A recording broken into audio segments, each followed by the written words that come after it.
बिहार में विधानसभा चुनाव का ऐलान हो गया है। वोटिंग भी अब 2 फेज में होगी, जिसमें 6 और 11 नवंबर को मतदान और नतीजे 14 नवंबर को आएंगे। साथ ही चुनाव प्रक्रिया 40 दिन तक चलेगी, जहां चुनाव आयोग ने प्रेस कॉन्फ्रेंस कर ये पूरी जानकारी दी। जहां सीएससी ज्ञानेश कुमार ने कहा कि इन चुनाव के लिए एसआईआर के तहत वोटिंग लिस्ट अपडेट कर दी गई है और जो नाम छूट गए हैं वे नॉमिनेशन से 10 दिन पहले तक जुड़ सकेंगे। साथ ही ऐसे वोटर्स को भी नए वोटर कार्ड मिलेंगे। जहां बिहार विधानसभा में इस बार 243 सीटें हैं और इनमें से करीब 7.42 करोड़ वोटर्स हैं और इनमें 100 साल से ऊपर के 14,000 वोटर शामिल हैं। पोलिंग बूथ जाने में असमर्थ लोगों को फॉर्म 12D भरकर घर से ही वोट डाल सकेंगे। साथ ही राज्य में 14 लाख लोग पहली बार वोट डालेंगे, जहां बिहार में बूथ तक भी अब मोबाइल फोन भी ले जा सकेंगे।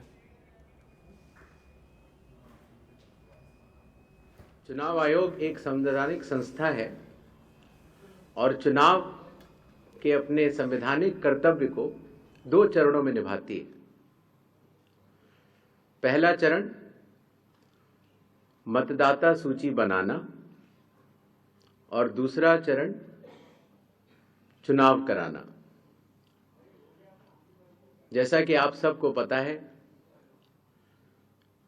24 जून 2025 से शुरू हुए विशेष गहन परीक्षण के दौर में मतदाता सूची का शुद्धिकरण किया गया।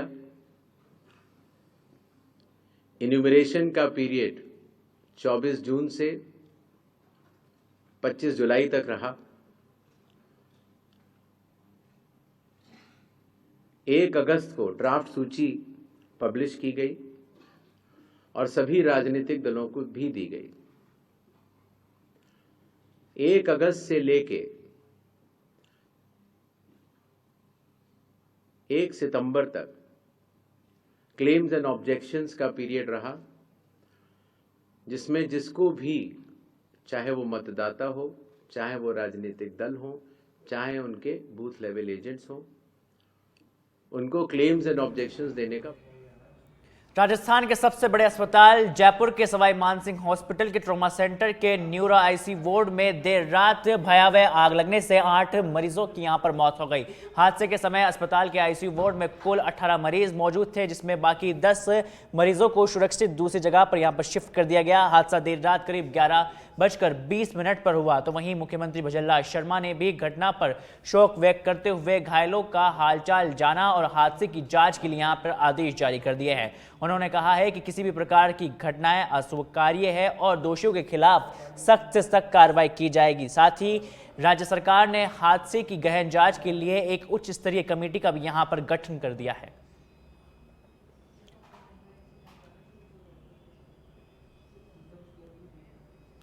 तो देखिए, कल देर रात एक भीषण हादसा राजधानी जयपुर के अंदर हुआ, जहां एसएमएस अस्पताल के अंदर करीब 8 लोगों की दर्दनाक आग के चलते यहां पर मौत हो गई और इसी को लेकर राजस्थान के मुख्यमंत्री भजनलाल शर्मा ने भी शोक व्यक्त करते हुए घायलों का हालचाल जाना और हादसे की जांच के यहां पर आदेश दे दिए हैं। उन्होंने कहा है कि किसी भी प्रकार की घटना यहां पर अस्वीकार्य है और दोषियों के खिलाफ सख्त से सख्त कार्रवाई की जाएगी। साथ ही राज्य सरकार ने हादसे की गहन जांच के लिए एक उच्च स्तरीय कमेटी का भी यहां पर गठन कर दिया है। श्रीगंगानगर में बीजेपी ने जिला कार्यालय में प्रेस वार्ता कर स्वदेशी अपनाने पर जोर दिया और इस अवसर पर बीजेपी नेताओं ने कहा कि स्वदेशी अपनाने से आत्मनिर्भर भारत बनेगा और उसी से ही विकसित भारत का सपना साकार होगा। प्रेस कॉन्फ्रेंस को संबोधित करते हुए पूर्व केंद्रीय मंत्री निहाल चंद ने कहा कि हम हमारे आत्मनिर्भर भारत के लिए संकल्प के लिए प्रेरित कर लोगों को आगे बढ़ा रहे हैं। साथ ही आत्मनिर्भर भारत अभियान एक ऐसा अभियान है जो केवल कार्यक्रम नहीं बल्कि भारत के नवजागरण का एक यज्ञ भी है। हमारे यशस्वी प्रधानमंत्री नरेंद्र मोदी ने जब आत्मनिर्भर भारत का मंत्र दिया तो उन्होंने कहा कि आज विश्व की स्थिति में हम सख्ती से आत्मनिर्भर भारत की विकसित भारत का एकमात्र मार्ग है और आज ये विचार एक जन आंदोलन बन चुका है और आज देश में हर क्षेत्र में रक्षा हो या फिर डिजिटल तक, उद्योग की बात की जाए या फिर कृषि तक, भारत आत्मविश्वास से लगातार बढ़ता जा रहा है। संकल्प अभियान की शुरुआत हम लोग कर रहे हैं। केंद्र सरकार के ओर से ये प्रेस वार्ता हुई थी। इसमें 25 सितंबर से लेकर 25 दिसंबर तक, यानी पंडित दीनदयाल उपाध्याय जयंती से लेके और अटल जी की जयंती तक इस अभियान की शुरुआत हम लोग कर रहे हैं। ये भारतीय जनता पार्टी पूरे गांव तक आत्मनिर्भर अभियान को लेके जाएगी। मेरा सबसे अनुरोध है कि जिस तरीके से देश के प्रधानमंत्री जी ने आह्वान किया है कि लोकल फॉर वोकल, और गांव में जो चीजें बने हम लोग उसी को यूज करें, देश से बाहर की कोई भी चीज यूज नहीं करें। हम लोग ग्रामीण क्षेत्र को ज्यादा प्राथमिकता दें ताकि आने वाले समय में वो भी दिवाली की तरह वो भी गांव का आदमी भी रोशन हो सके।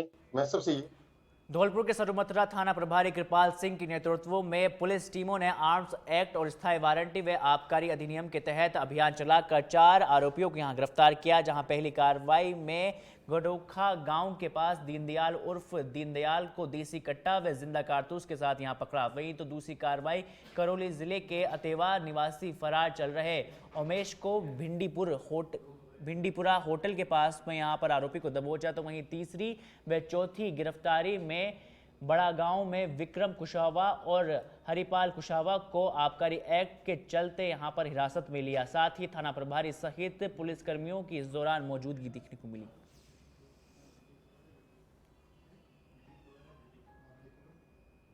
Trip sheet updated for Monday 8 p.m.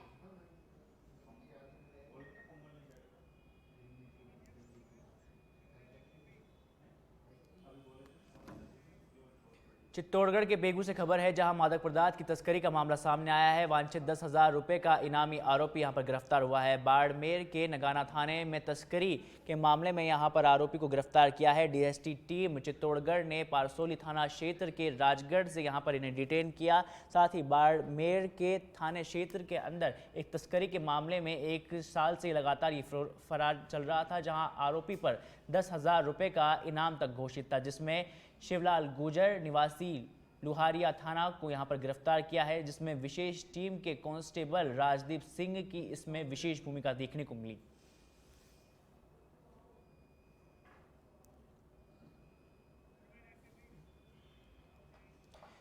Shri Madhopur शहर की कृषि उपज मंडी में व्यापारियों की अनिश्चितकालीन हड़ताल आज चौथे दिन भी लगातार जारी रही और यह हड़ताल पल्लेदारों की ओर से कृषि जिंसों की तुलाई और लोडिंग की कथित मनमानी के लिए विरोध में की गई। जहां आज माकपा तथा अखिल भारतीय किसान सभा के पदाधिकारियों एवं पल्लेदारों ने करीब मंडी परिसर में 2 घंटे तक बैठक आयोजित कर जमकर नारेबाजी की और विरोध अपना जताया। जहां मंडी परिसर में सभी पदाधिकारियों एवं पल्लेदारों ने मंडी सचिव का कार्यालय में घेराव कर 13 सूत्रीय मांगों पर मांग पत्र भी सचिव को यहां सौंपा, जिसमें मुख्य मांगों में किसानों के माल को रखने के लिए बने रैंप को खाली करवाने और मजदूरी के रहने वाले के ठहरने की व्यवस्था सहित 13 सूत्रीय मांगों पर मांग पत्र यहां पर सौंपा गया।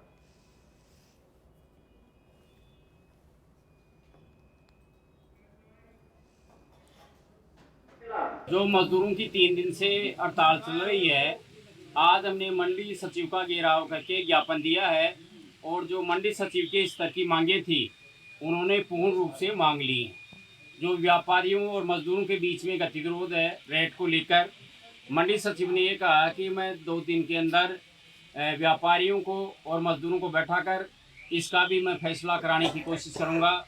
हमारा ये कहना है कि यदि मजदूरों की वाजिब जो मांगे हैं वो नहीं मानी गई तो हम हड़ताल को लंबा खींचेंगे और आने वाले 3 दिन के बाद में सीकर सांसद अमराराम जी भी किसान और मजदूरों की हड़ताल में शामिल होंगे। जो मजदूरों बारां जिले के अंता विधानसभा उपचुनाव के बीच में पूर्व कृषि मंत्री प्रभुलाल सैनी के अंता पहुंचने पर चुनावी सरगर्मियां तेज हो गई है, जिसके चलते पूर्व मंत्री सैनी के अंता विधानसभा से चुनाव लड़ने के कयासों पर लगातार जोर देखने को मिल रहा है और इसी दौरान बड़ी संख्या में कार्यकर्ताओं ने सैनी से भेंट कर उनके फसल मुआवजे सहित खाद नहीं मिलने की समस्याओं से भी उन्हें अवगत करवाया।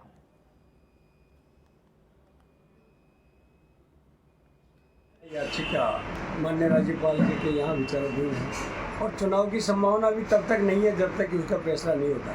और निश्चित रूप से ये तय है कि भारतीय जनता पार्टी यहाँ से चुनाव जीतेगी और यदि सजा के विषय पर यदि उनको राहत मिलती है तो हमारे माननीय विधायक कंवरपाल जी आज भी विधायक है, लेकिन अभी विधानसभा के द्वारा उनको हटाया था, लेकिन दया याचिका के फैसले पे डिपेंड करता है। या अब खबर बांसवाड़ा से है, जहां बांसवाड़ा के दानपुर थाना क्षेत्र में Swami Vivekananda education and welfare संस्थान के नाम पर करीब 200 बेरोजगार युवाओं से लाखों रुपए ठगने का मामला सामने आया है। एजेंट केसर और उसके पति नारायण ने युवाओं को शिक्षक सहायक व एरिया मैनेजर की नौकरी दिलाने का झांसा देकर 7 से 35 हजार रुपए तक वसूले। बाद में पता चला कि संस्थान का कोई भी सरकारी पंजीकरण यहां पर नहीं है।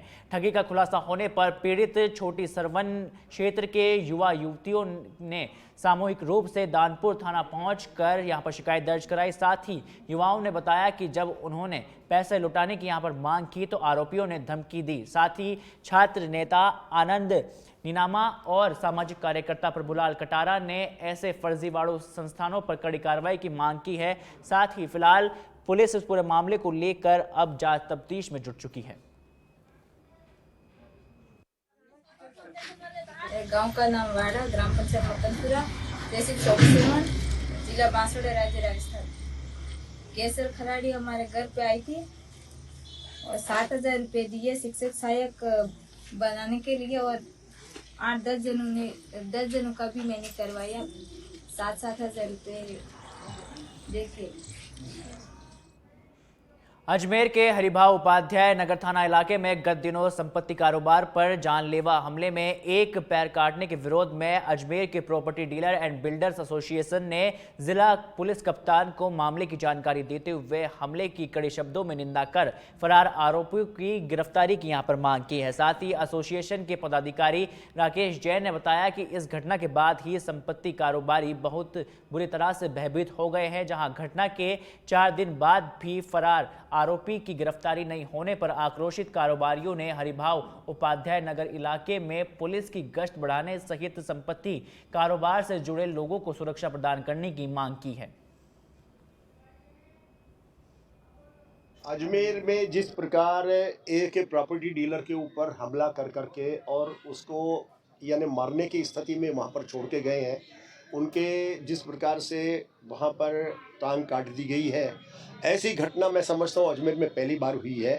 और उसमें उसके निमित्त हम एसपी महोदया से मिले और उन्होंने हमें आश्वासन दिया है कि 5 लोगों को तो गिरफ्तार किया जा चुका है, लेकिन उसके बाद में जो भी और अभियुक्त है इसमें उनको गिरफ्तार कर उचित कार्रवाई की जाएगी। और हमने ये निवेदन किया कि उस एरिया में, क्योंकि नया क्षेत्र है और वहाँ पर जो है कुछ सौदे होते रहते हैं, तो वहाँ पर गश्त बढ़ा दी जाए। तो उन्होंने ये भी आश्वासन दिया वहाँ पर गश्त बढ़ाएंगे। नानकानी के ऊपर जो जानलेवा हमला हुआ था, उसके तहत हमने एसपी साहब से मिले। उन्होंने हमारे को कई तरह के आश्वासन दिए और उधर गश्त बढ़ाने का भी दिया, और जो मुख्य आरोपी जो 2-3 गायब हैं उसके लिए भी बोला कि तुरंत से तुरंत उनको। दिल्ली से बड़ी खबर का रुख करते हैं, जहां लॉरेंस बिश्नोई BKL आतंकी गैंगस्टर नेक्सस मामले में कार्रवाई हुई है। साथ ही NIA ने यहां पर मामले में 5वीं चार्जशीट दाखिल की है। तो देखिए दिल्ली से एक और बड़ी खबर, जहां NIA ने कार्रवाई की है, जहां लॉरेंस बिश्नोई BKL आतंकी गैंगस्टर नेक्सस मामले में यहां पर कार्रवाई की है। NIA ने मामले में 5वीं चार्जशीट दाखिल की है।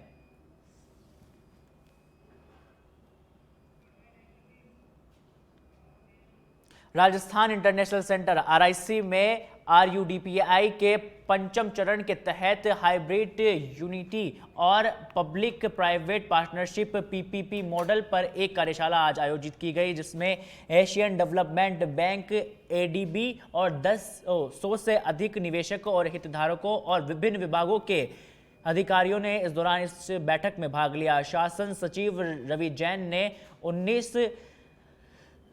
19,000 करोड़ 149 करोड़ रुपए की लागत से 296 नगर निकायों में प्रस्तावित शहरी विकास कार्यों पर विचार विमर्श की अपील की है। साथ ही परियोजना निदेशक हरिमोहन मीना ने यहां पर RUIDP के कार्यों की जानकारी दी। साथ ही ADB के भावेश कुमार ने फीडबैक के महत्व पर जोर दिया। साथ ही जल संसाधन, जलदाय विभाग और LNT और PNC इंफ्रा और सीवेज इंडी जैसी कंपनियों ने HAM मॉडल की सफल परियोजनाओं और चुनौतियों पर भी यहाँ प्रस्तुतियां दी।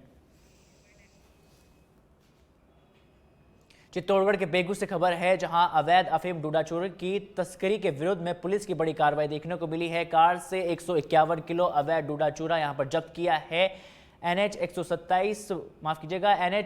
27 पर गोराला गांव जाने वाली सड़क पर यह नाकाबंदी के दौरान ये कार्रवाई की गई, जहां नाकाबंदी देखकर कार सवार ने भागने का प्रयास किया, जहां स्टॉप स्टिक डालकर भी कार का पंचर कर चालक फरार हो गया था। साथ ही यहां पर उसका गिरफ्तार साथी किया गया, जहां मनदीप सिंह मजवी निवासी करनाल को यहां पर गिरफ्तार किया है। बेगू थाना पुलिस ने NDPS एक्ट के मामले में यहां पर अग्रिम अनुसंधान यहां पर जारी रखा है।